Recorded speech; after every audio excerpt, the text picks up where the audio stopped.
Olá, boa tarde. Quinta-feira com cara de segunda. Espero que o seu feriado tenha sido ótimo. Hoje, 8 de setembro, vamos aos destaques do NT Sul. Você já deve ter ouvido falar que quem é alérgico sempre será alérgico. Essa máxima permanece. Ainda não tem cura para a alergia, mas você vai ver tratamentos que a medicina oferece para amenizar os sintomas. Uma alternativa é a imunoterapia. A imunoterapia com alérgenos, ou também chamada como vacina para alergia, é um tratamento feito para dessensibilizar o sistema imunológico do paciente que tem alergia a algumas substâncias. Um evento em Passo Fundo discute o cultivo de plantas bioativas, a produção de chás e os benefícios do consumo de chás para a saúde. E para utilizar bem as propriedades e garantir um efeito correto dos chás, a bebida precisa ser preparada do jeito certo. Quando a gente fala do chá em si, o chá ele tem a extração do princípio ativo, mas também ele tem o calor. E aí o calor vem, para descongestionar, para liberar o que está tendo de problema de rinite, sinusite, para ajudar a limpar, a face, os seios da face. Falamos ainda do câncer e a influência do fator genético, da hereditariedade na incidência da doença. E você vai aprender hoje como identificar um azeite de qualidade. Muito bem, eu fui no supermercado, ou no mercado mais próximo e adquiri o azeite gaúcho. Como eu faço em casa para saber se ele tem a qualidade que eu preciso? Sim. Para você saber se o azeite é extra virgem ou não, você tem que ter 3 parâmetros importantes.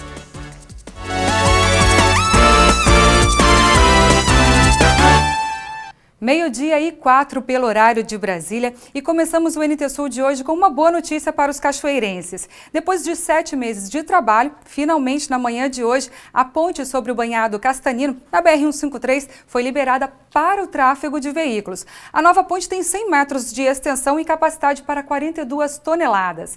A ponte está liberada em apenas uma pista por enquanto e a previsão é de que até o final desta tarde seja totalmente liberada. Lena Caetano.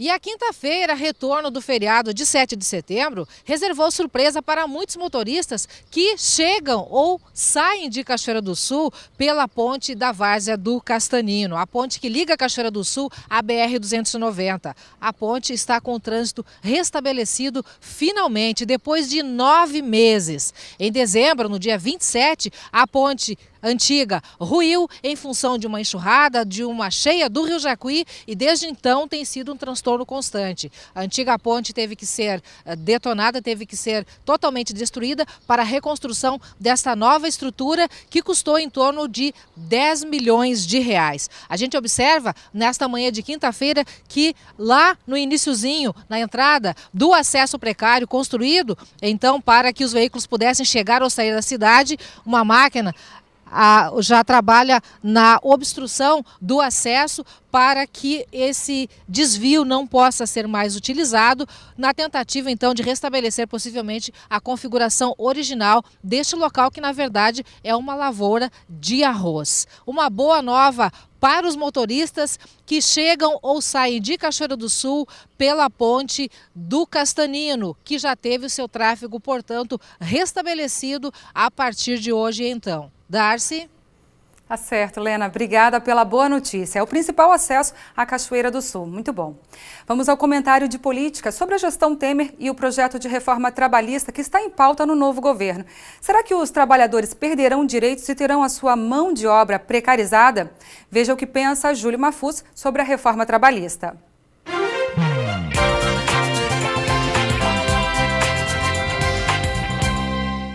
Olá, boa tarde. Eu sei que muitos dizem que Temer é legítimo porque foi eleito. Eu também concordo, em parte. Foi eleito na chapa de Dilma, mas com um detalhe. Naquele momento, ele assinou, junto com ela, um plano de governo que fica registrado no Tribunal Superior Eleitoral e na história. A partir do momento em que ele assume o cargo de presidente da República, isso não lhe dá o direito de rasgar os 54 milhões de votos que ele recebeu e simplesmente passar a adotar o plano de governo que foi derrotado em 2014. Esse direito ele não tem. O projeto de reforma trabalhista, que estava parado no Senado, agora tornou-se prioridade para Temer. O que ele prevê? A perda de uma série de direitos e especial a terceirização da atividade fim. Vou explicar o que isso significa. Com a terceirização da atividade fim, serão criadas empresas que contratarão trabalhadores. E estes trabalhadores estarão à disposição para trabalhar nos contratos feitos entre a empresa tomadora e a fornecedora de mão de obra. O que isso te prejudica? Em tudo. Primeiro, porque você vai ganhar menos. Segundo, que você estará à disposição da empresa para trabalhar em qualquer lugar e em qualquer turno. Um exemplo, se você é um professor e trabalha para uma empresa destas, poderá estar trabalhando em Cachoeira ou Candelária. Teu contrato não é mais onde você realiza o serviço, é com um intermediário. Ou seja, no final das contas, se precariza a relação e torna o trabalhador ainda mais vulnerável. Parece que a tônica deste novo governo é o de apenas prejudicar quem sempre foi prejudicado. Falei e assino embaixo.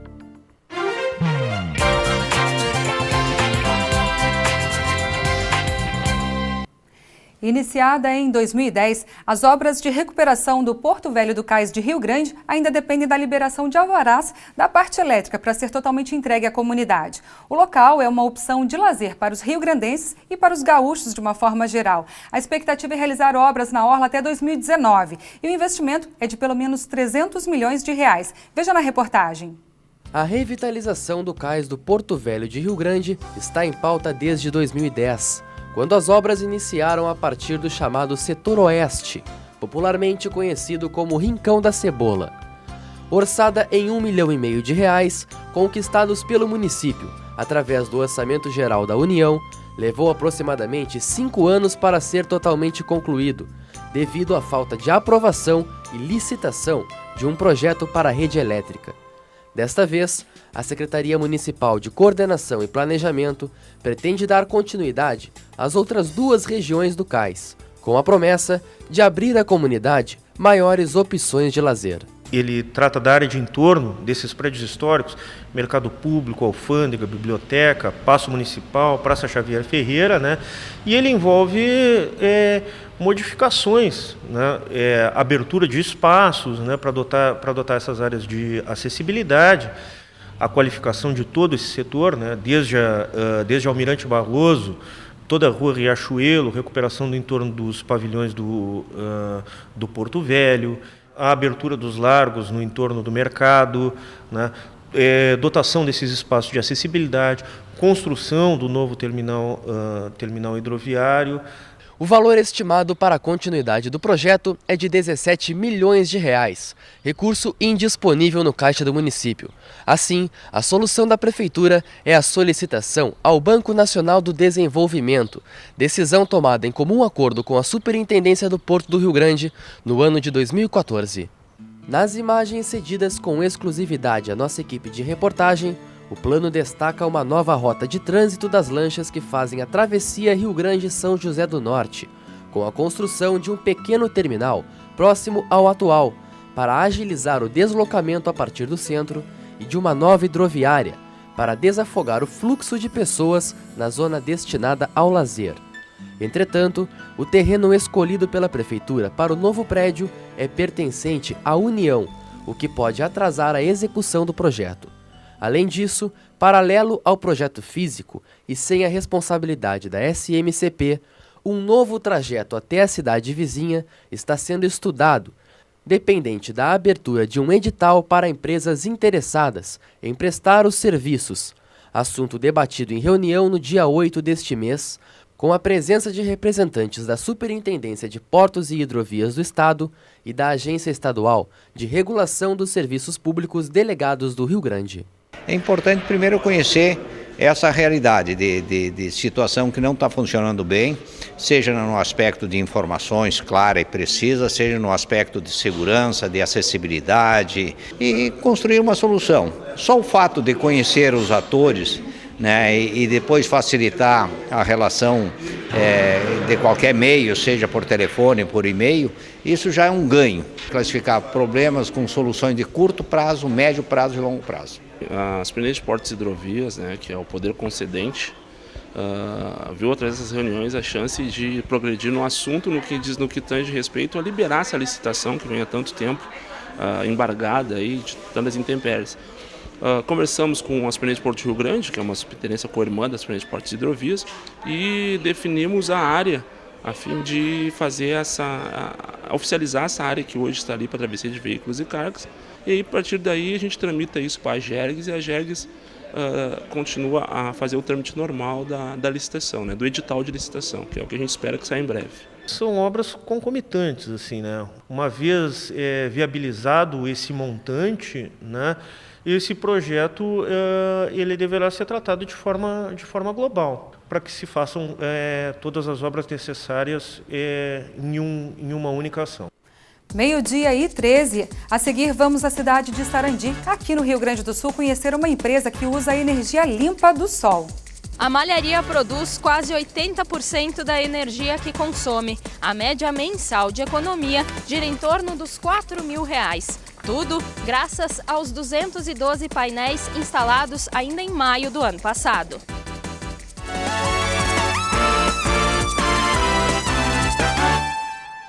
Todos os dias, muita energia chega ao nosso planeta de forma gratuita e limpa. Os raios solares, além de trazerem a luz e o calor essenciais para a vida na Terra, podem ser aproveitados para a geração de energia, tanto na forma de calor quanto na forma de eletricidade. Você vai conhecer agora uma empresa na cidade de Sarandi que apostou nessa tecnologia e está economizando mais de R$4.000 por mês na conta de luz.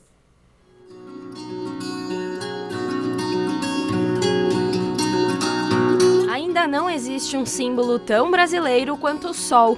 Ele está na cor que ilumina nossas festas, no calor que faz nosso povo tão acolhedor e, por que não, na energia que ilumina as nossas casas. O país possui um grande potencial para gerar eletricidade a partir do sol. Apesar dessas condições favoráveis, a energia solar para geração elétrica ainda é pouco utilizada para alimentar indústrias, casas e edifícios. Mas aqui na região, a procura vem aumentando. Essa empresa de Sarandi, que instala o sistema de energia fotovoltaica, atende o Planalto e também a Serra Gaúcha. Tem havido muita procura, a gente faz muitos estudos, né? É importante dizer que cada caso é um caso específico, tem que ser feito um estudo para cada residência, para cada loja, para cada indústria, tem que ser feito um estudo específico. Então a gente realiza muitos estudos ainda, o pessoal tem procurado, tem demonstrado algum interesse, quer conhecer essa tecnologia. Essa malharia acreditou nos benefícios da energia limpa, principalmente por conta da economia financeira. Há 2 anos, eles resolveram investir R$320 mil na instalação do sistema. A gente estava pensando em buscar uma nova alternativa, até não só em energia, mas a gente precisava reduzir custos, né? A gente sabe que o setor têxtil vem sofrendo nos últimos anos, até pelo clima, né? E precisamos ser mais competitivos, né? O sistema fotovoltaico de geração de energia, né, foi instalado calculando aproximadamente a demanda de energia da indústria, né, e a área disponível do telhado, né? A radiação, então, não é nem o calor, né, é a radiação solar. Quando incide nas placas, elas geram corrente elétrica, né, uma corrente contínua de energia, e aqui nos inversores, né, ela inverte a corrente para a corrente alternada, que é a corrente que a gente usa no nosso dia a dia. A empresa produz cerca de 10 mil peças por ano. Atualmente são 27 funcionários. As máquinas ficam ligadas das 6 horas da manhã até as 10 horas da noite. E quando o inverno é mais rigoroso, o trabalho aumenta. Por isso, os empresários buscaram uma nova forma de economizar energia e não repassar mais aos clientes o valor dos aumentos na conta de luz. O financeiro conta muito, assim, é uma boa economia e acredito que pode chegar a mais, porque nós tivemos um ano bastante chuvoso e mesmo assim ela produziu bastante, bem dentro do esperado, dentro do calculado, assim, até acredito que ela vai chegar até a mais do que foi calculado, assim, porque é feita uma média, né? Então eu acho que a gente consegue até uma produção maior que isso. A malharia produz quase 80% da energia que consome. A média mensal de economia gira em torno dos R$4.000. Tudo graças aos 212 painéis instalados ainda em maio do ano passado. ele está gerando energia também, disponibilizando energia na rede elétrica, né? Então diminui a carga, diminui os custos finais de todo o processo de geração de energia elétrica do nosso país, né? Então quanto mais gente tiver usinas assim como esta, melhor fica o Sistema Nacional de Geração de Energia. Além dessa, também tem outras vantagens, como a diminuição de perdas por transmissão e distribuição de energia, a redução de investimentos em linhas de transmissão e distribuição e o baixo impacto ambiental. Mesmo assim, a população ainda tem certo receio de investir nesse tipo de energia. Como é que uma placa que recebe radiação, fica exposta ao sol, gera energia, né? Então tem essa dificuldade de entendimento hoje, a gente trabalha muito na parte de educação também, né, para desmistificar essa tecnologia, né? Então ela é amplamente utilizada. Por exemplo, a corrida espacial, né, só aconteceu por causa da energia solar. Os satélites em volta da Terra são abastecidos por energia solar, e se não funcionasse, a nossa sociedade hoje não seria a mesma, né? A questão de comunicação toda é feita à base de energia solar. Então é uma tecnologia já bem conhecida, né, e já bem estável. A Malharia foi a primeira empresa da região a acreditar nesse potencial e agora não abre mão de produzir sua própria energia. Até o pessoal tem nos procurado bastante para ver o sistema, e a gente sempre mostra inteiro como está funcionando a nossa economia, e o pessoal sai daqui bastante feliz, assim, bastante motivado, acho, para instalar também. O mundo espera que o mercado brasileiro cresça muito na geração de energia. Então, hoje a gente não tem nem 0,5% de geração solar de energia, até em grandes usinas ou em pequena escala, né, que nem aqui no caso da Malharia. Mas até 2040 se espera que já mais de 25% da produção nacional de energia venha do sistema solar.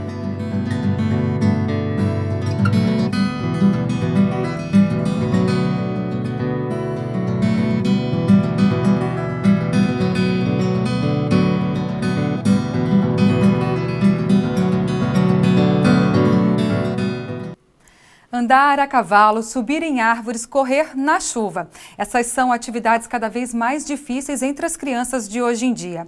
E isso não é um bom sinal, é claro. Além da saúde, a falta de contato das novas gerações com a natureza pode se transformar em um problema muito maior. Como ter cuidado e se preocupar com algo que você não conhece ou não tem intimidade? Esse é o assunto de hoje do biólogo Milton Martins.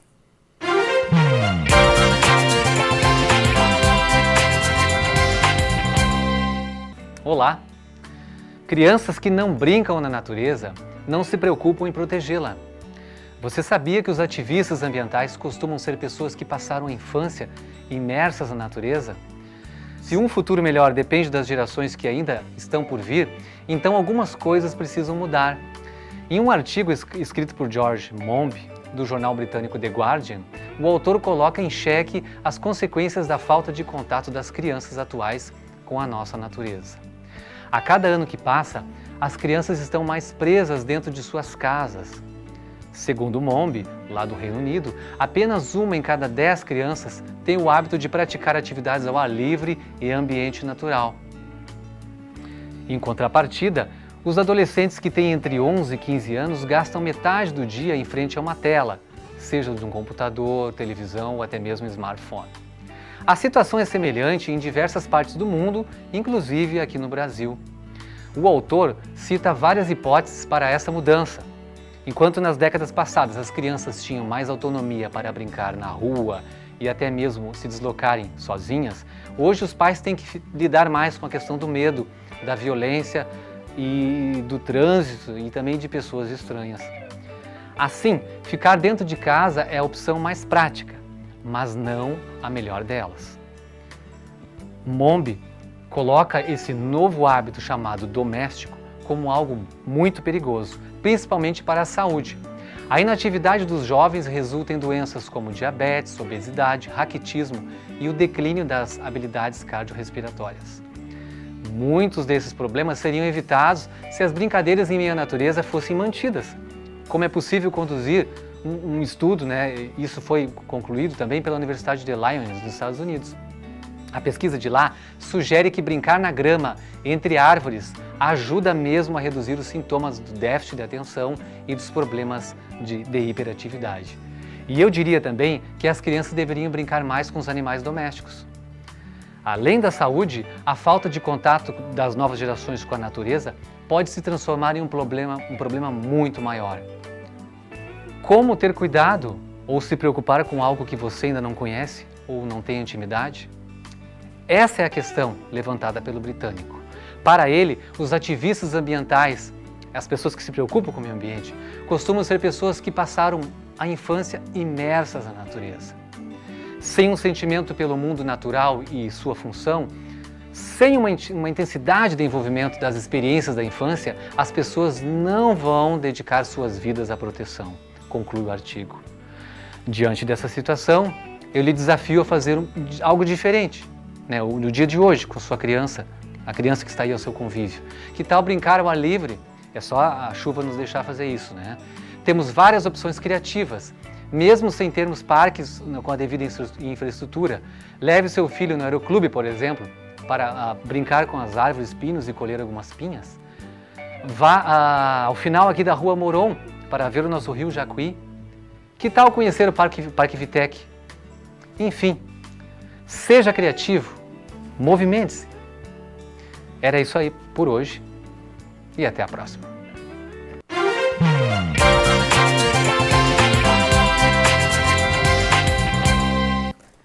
Coriza, vermelhidão nos olhos, espirros frequentes e muita coceira no nariz. Esses são apenas alguns dos sintomas de alergias que aparecem principalmente no inverno e na primavera. A rinite chega a atingir até 40% da população mundial. Aqui no Brasil, a estimativa gira em torno de 30%. A doença se tornou uma preocupação global e um problema de saúde pública. Mas novos tratamentos surgem a cada dia, como a imunoterapia, por exemplo, que ajuda a diminuir as crises. A reportagem é da nossa parceira UPF TV, emissora da Universidade de Passo Fundo.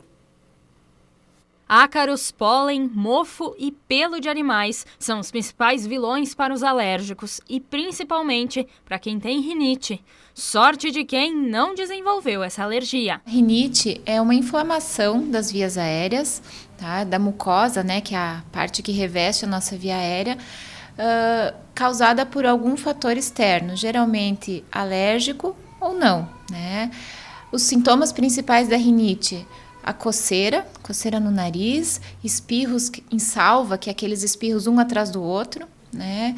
Coriza e congestão nasal. Também a rinite alérgica, ela pode causar coceira nos olhos, coceira no ouvido, coceira na garganta, céu da boca, né? Então dá bastante, o principal sintoma de rinite é muita coceira. Quem tem rinite já sabe que quando os espirros e a coceira começam, é hora de tomar um antialérgico. Mas quem não faz ideia que possui esse tipo de alergia, acaba confundindo com um resfriado ou uma gripe, porque alguns dos sintomas são os mesmos. Aí, vale ficar atento às causas do mal-estar. Agora no inverno é tudo mais fechado, a gente começa a pegar roupa de frio, casaco, carpete, coberta, então vem o ácaro, né? A casa fica mais úmida, né? Então tem o mofo também, então as pessoas alérgicas que se expõem a isso vão estar sempre com o nariz trancado, sempre com coceira, sempre congestionada. Tem que fazer um controle ambiental, né? Tirar os fatores que desencadeiam as crises, evitar contato com esses fatores e usar a medicação preventiva de uma forma contínua, adequada, a dose correta. Uma vez alérgico, sempre alérgico.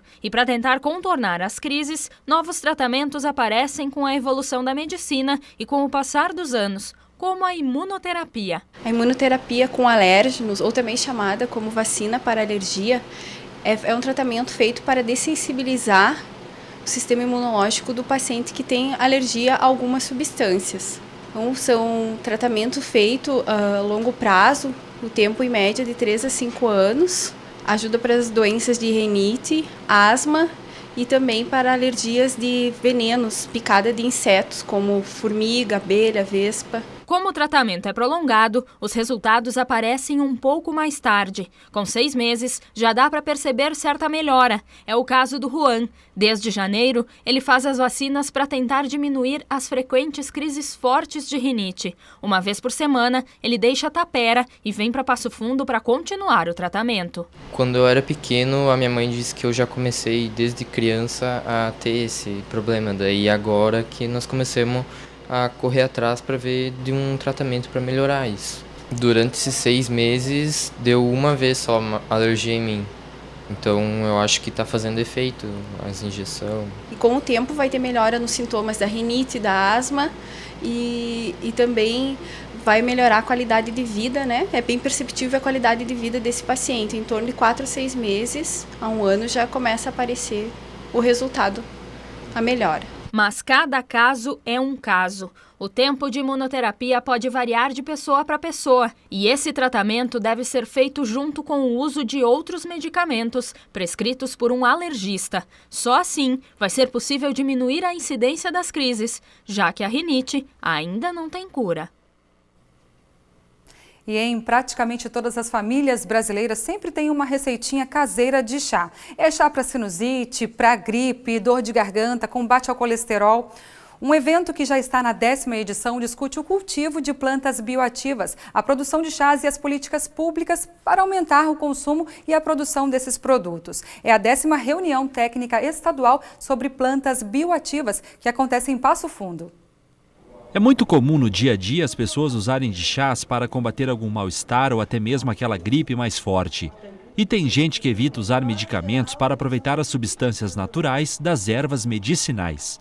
E para utilizar bem as propriedades e garantir um efeito correto dos chás, a bebida precisa ser preparada do jeito certo. Quando a gente fala do chá em si, o chá ele tem a extração do princípio ativo, mas também ele tem o calor.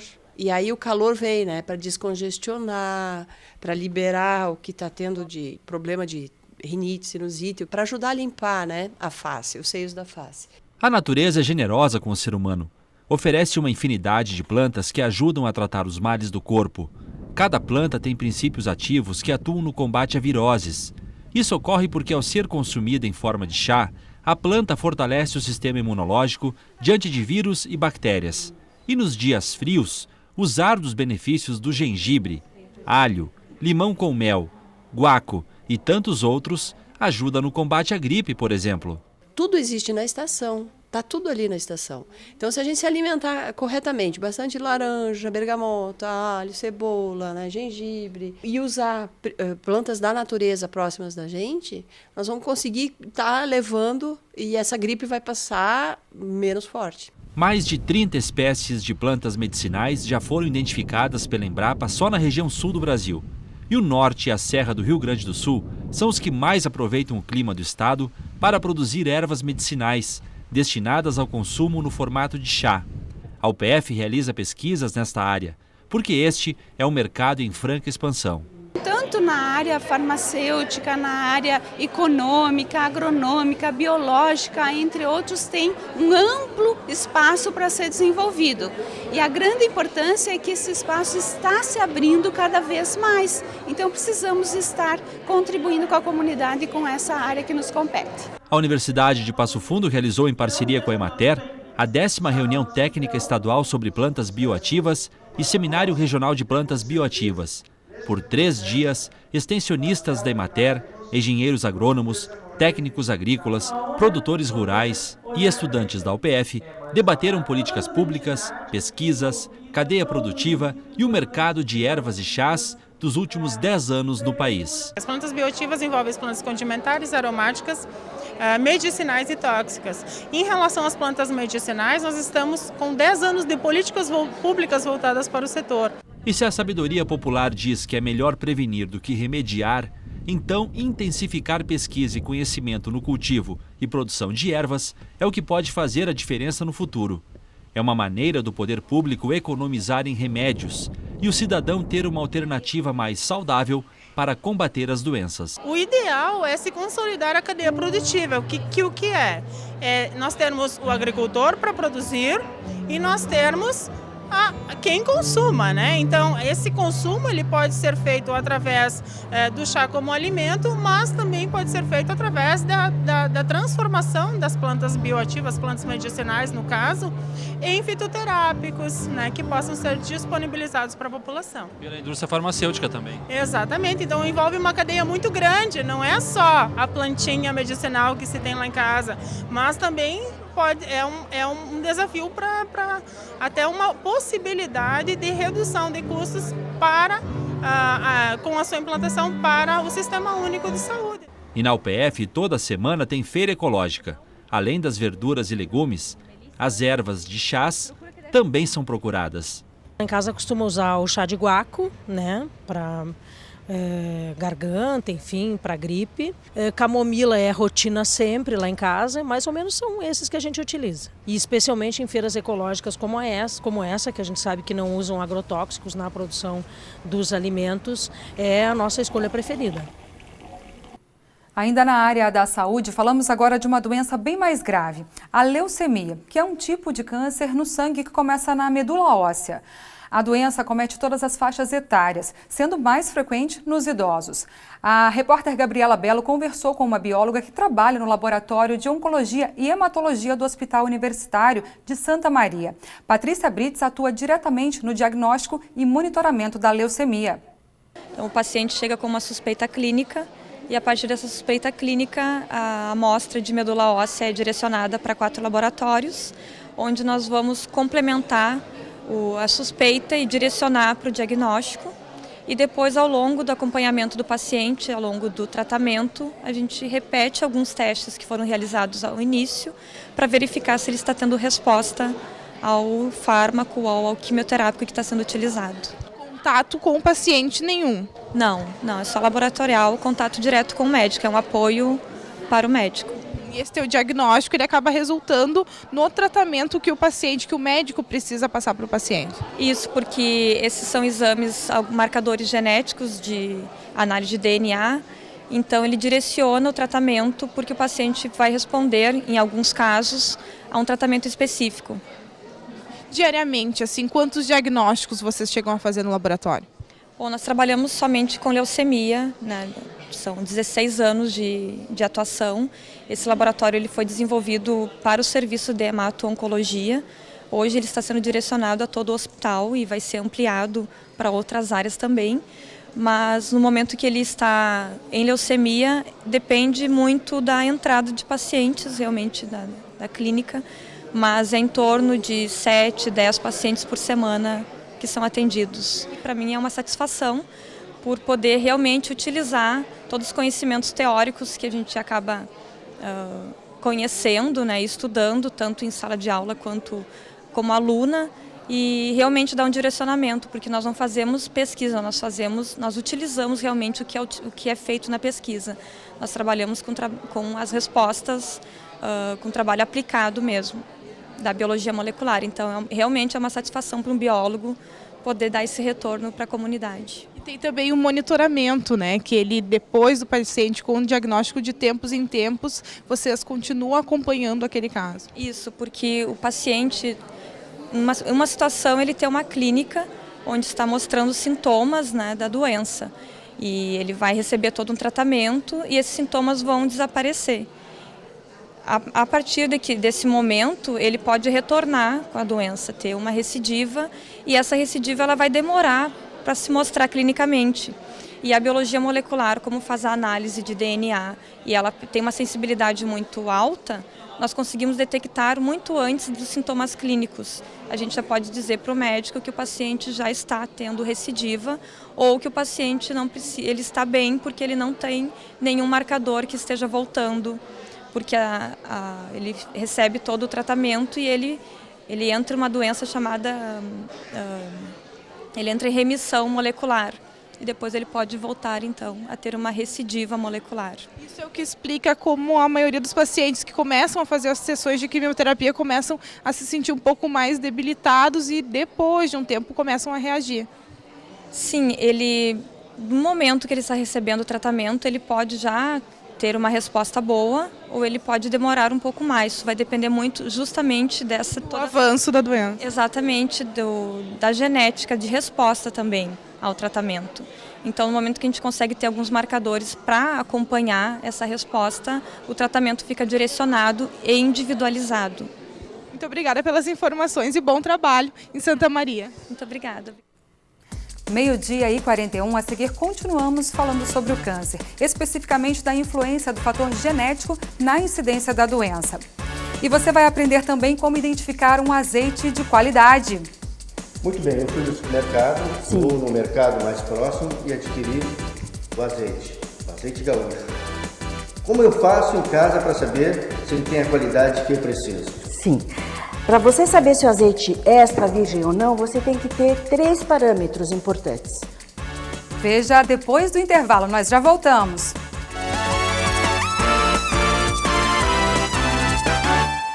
Estamos de volta ao vivo, agora 12h46. Geneticista é o profissional que atua no campo da genética, segmento da ciência que estuda o processo de transmissão das características hereditárias para os seres vivos. A doutora Juliana explica agora quando devemos pensar na síndrome genética e o que existe hoje em dia para prevenir. Sobre a gente falar, né, da doença ela ser hereditária, realmente quem tem na família o histórico familiar da doença de câncer tem que realmente ficar ainda mais alerta? Eu acho que é bastante importante a gente pensar nisso, porque não quer dizer que na família tendo história de câncer seja uma síndrome hereditária, mas existem síndromes que pelo exame físico, pela clínica, o tipo de tumor, a gente pode pensar em uma síndrome de predisposição a câncer e fazer alguns exames moleculares para direcionar a investigação. A alimentação hoje da população é o que realmente tem aumentado ainda mais os índices da doença? Tem vários fatores, né? O câncer ele é multifatorial.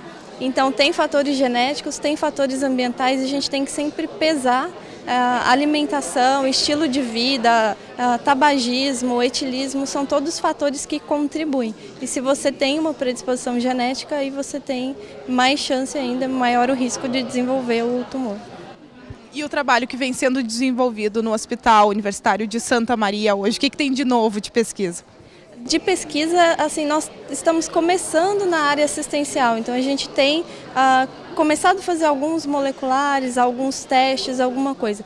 De assistencial a gente ainda não começou a oferecer esses testes, mas eu acredito que num futuro próximo aí a gente tem alguma coisa de novo. O projeto é realmente ouvir, poder dar assistência à população ali só do município de Santa Maria ou ainda abranger outros municípios? É toda a abrangência do hospital universitário, né? A ideia é conseguir abordar o maior número de pessoas possível. Por que trabalhar e estudar tanto essa doença, doutora? Porque é onde a gente pode agir, é uma prevenção ainda... antes, mais precoce ainda, então eu acho que é uma área muito promissora. O câncer é o mal do século e uma boa alternativa de prevenção é cuidar da alimentação. Mas você sabe como identificar a qualidade do azeite de oliva que você consome? O crescente aumento pela procura do azeite de oliva está colocando no mercado produtos de origem duvidosa. Mas o consumidor tem como identificar sensorialmente a qualidade desse produto. Veja como.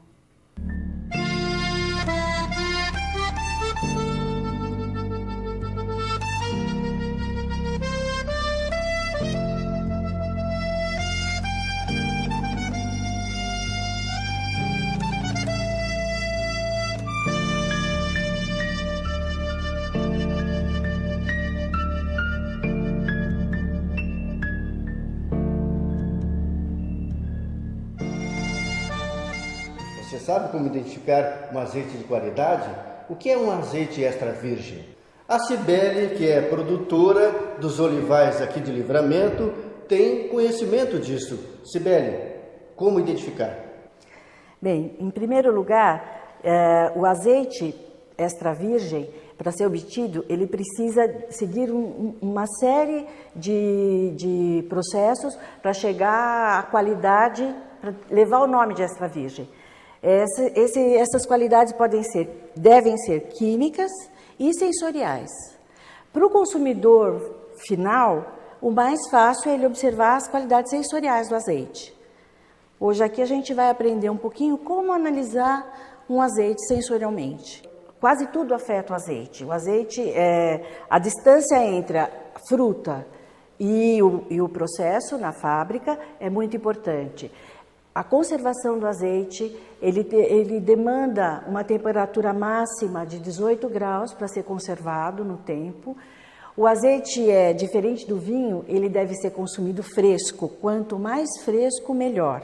Então, uma boa dica para o consumidor é olhar no contrarótulo a data em que esse azeite foi feito. Não somente a data do invase, do engarrafamento, mas sim a data da produção, do processo. Às vezes o produtor coloca a data da safra ou a data da colheita mesmo, e muitos não colocam, só colocam o invase, porque é só o invase que é obrigatório por lei. Mas a gente também pode, além disso, levar o produto para casa, experimentar e ver se é aquele azeite aquele que você gostaria de ter em sua mesa. Cibele, e essas condições especiais o azeite gaúcho tem? Sem sombra de dúvida. Aqui a gente tem todas as qualidades necessárias para tirarmos um azeite de qualidade. Eu diria até mais, eu acho que o azeite gaúcho tem que ter qualidade. Esse é o objetivo do produtor gaúcho. E é isso que quase a maioria, eu diria que 99,9% dos produtores gaúchos estão fazendo. Qualidade, em primeiro lugar. Muito bem, eu fui no supermercado, ou no mercado mais próximo e adquiri o azeite gaúcho. Como eu faço em casa para saber se ele tem a qualidade que eu preciso? Sim. Para você saber se o azeite é extra virgem ou não, você tem que ter 3 parâmetros importantes.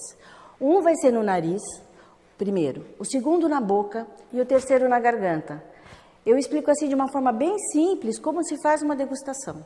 Esse é o copinho de degustação profissional. Mas a dona de casa faz em qualquer copo que ela tenha disponível, pode ser até aquele copinho descartável de café, não tem importância.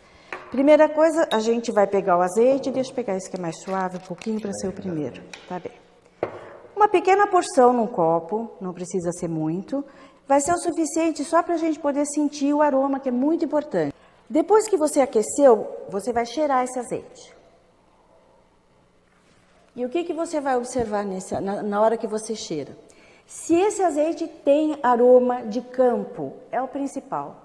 Não pode ter outro aroma, pode ter aroma de grama cortada, de capim, de fruta, até de fruta seca, até de fruta madura. Mas não pode ter nenhum aroma químico, nem cheiro de queijo, nem cheiro de rançoso, que são considerados defeitos. E nem o cheiro da azeitona em conserva, porque aquela azeitona é fermentada e isso para o azeite é um defeito. Para que o azeite seja extra virgem, você tem que ter o frutado, que a gente sente no nariz, como eu fiz. Tem que ter amargo, que nós vamos sentir quando colocarmos na boca. E tem que ter um picante, que a gente sente quando engole. Claro que se o azeite for muito ruim, a pessoa não vai engolir, ela vai cuspir, vai jogar o azeite. Mas se o azeite é bom, pode engolir, porque ele faz muito bem à saúde, não vai fazer nenhum mal. Então, eu vou degustar para vocês verem como é. A gente põe uma pequena quantia na boca, espalha, sente os aromas e os sabores do azeite e depois engole. E sente se ele aquece um pouquinho a garganta, que isso é polifenol, né? É isso que é o que a gente procura no azeite, no extra virgem, tá bom?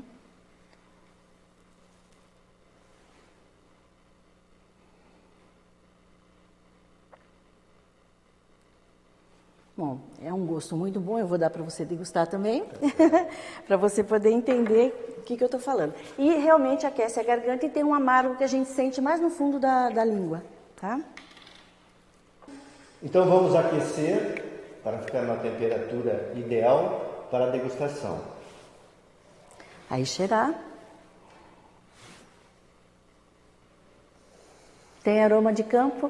Tem aroma de campo, muito gostoso. Então, a gente pode dizer que esse é um azeite frutado. Existem azeites mais frutados ou menos frutados, dependendo da azeitona com que ele é feito. Esse aqui é um monovarietal arbequina, que é bem suave. Então, ele é um frutado suave também, mas a gente sente o frutado. Ele tem que ser agradável na boca. No fundo da língua, você vai sentir um leve amargo, também suave nesse caso, porque é uma arbequina. E a hora que engolir, um pequeno aquecimento na garganta. E quando engole, o picante do azeite, que é super importante, é sinal de que o azeite tem polifenol. Depois que eu fiz a degustação, alguma outra recomendação para o consumidor? Sim, todo mundo me pergunta sobre acidez. A acidez de um azeite não se sente na boca, não se sente, não dá para sentir. A acidez é uma referência química, é um parâmetro químico, que ele só é obtido em laboratório. Ele indica que a fruta da qual foi feito o azeite estava boa, estava fresca e não tinha defeitos, não estava estragada. Então, quanto menor a acidez, melhor a qualidade daquela fruta. Então, é por isso que o azeite tem que ser consumido rápido. Azeite, diferente do vinho, não é para se guardar.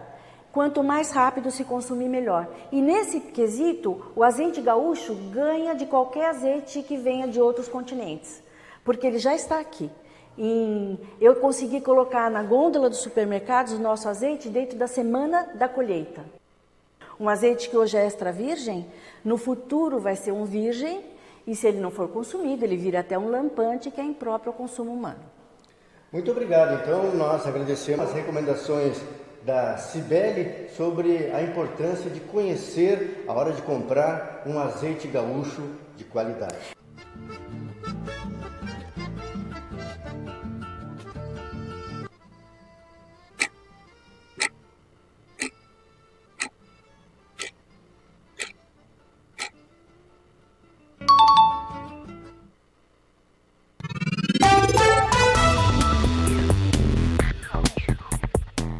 Quinta-feira de céu nublado e períodos de sol, nuvens à tarde e à noite. As temperaturas ficam entre 13 e 18 graus. Amanhã, sexta-feira, o dia também será de sol com muitas nuvens, mas não chove. As temperaturas ficam entre 9 e 23 graus. Já no sábado, o dia será de sol com nuvens a partir da tarde. Não há previsão de chuva, mínima de 11 e máxima de 26 graus. Confira no mapa como fica o tempo hoje. O sol aparece com nuvens na maior parte do estado do Rio Grande do Sul nesta quinta-feira. À noite, o tempo fica aberto na maioria das áreas. Na capital Porto Alegre, a máxima prevista é de 18 graus. Em Uruguaiana, na fronteira oeste, 21. Em Passo Fundo, no norte do estado, 17 graus. E em Santa Maria, na região central, 18. Para o litoral norte, Tramandaí e Torres, 18 graus. E em Pelotas e Rio Grande, no sul do estado, 17 graus.